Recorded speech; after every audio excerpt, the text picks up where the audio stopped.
When one has totally denied the psychological world, which means a man has created for himself and has denied the psychological structure of society of which we are, the greed, the envy, the brutality, the violence, the jealousies, the hatred, then when you totally deny, you have space and silence. And it is only such a mind that is the religious mind, not belonging to any organized propagandist religion.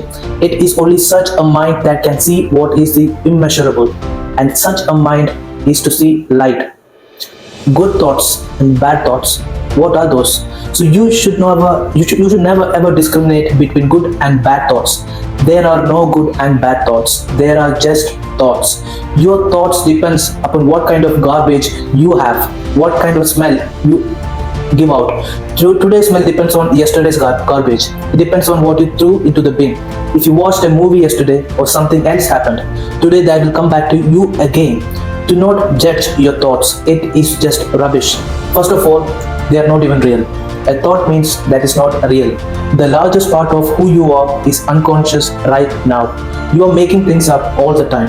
If you want to know the nature of creation and the creator, it is important that you do not make things up, which is what you are trying to do right now. Trying to make things up is a hopeless method.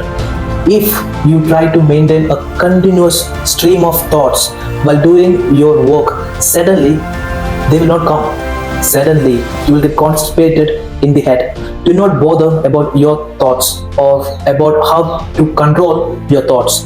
Depending upon what is there inside today, thoughts will flow. There is no significance or consequence to this. You just need to do your work. Do not do the thoughts. Whether you try to remove them or to have a continuous thoughts or sacred thoughts, even during meditation, you are still trying to do the thoughts.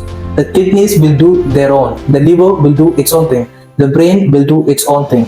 You do the work. That is all. What is happening you in your liver and your kidneys is a lot more complex than the thought that you generate. If the activity of your organs does not disturb you, why do your thoughts disturb you? Because you think you are your thoughts. When you think, you don't see as my thoughts. You say, I think so. Because you are so deeply identified with your thought process. It is bothering you. You are not identified with your kidneys unless you have a kidney problem. If they function normally, most people do not even feel if they have kidneys or not. Kidneys are a device. They are functioning so efficiently, we can forget about them. You are always conscious of that which does not function efficiently. You know I'm making a statement about your brain. If it was functioning smoothly, you would not notice your brain like you do not notice your kidneys or liver. If you are not identified with it, you will not notice it. If you are identified with it, it is a big deal. You are not your thought. You are identified with something that you are not. Once you are identified with something that you are not, you cannot stop the mental process. It will just go on endlessly.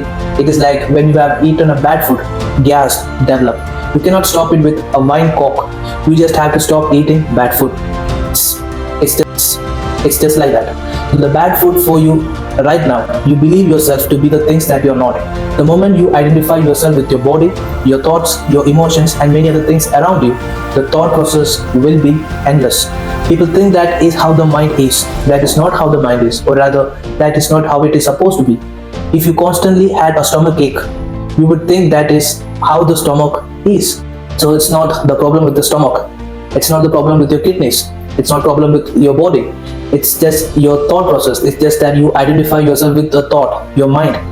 Basically, you are not your thought, you are not your body. So once you have a separation between you and your body, you and your mind, all these problems just collapse because you don't give power to it. When you don't give power to it, the real you is in charge. Now this becomes an instrument for you to make things happen in this world. You can just tell your mind to keep quiet. You can just tell your mind to go there and pick that thing. Now if mind is controlling you, if that is your master and you become its slave, you will not do anything. You will be still sitting here, won't be doing that thing. Now if you have mastery over your mind, if you become the master and if you keep your mind as a slave, then the world is yours.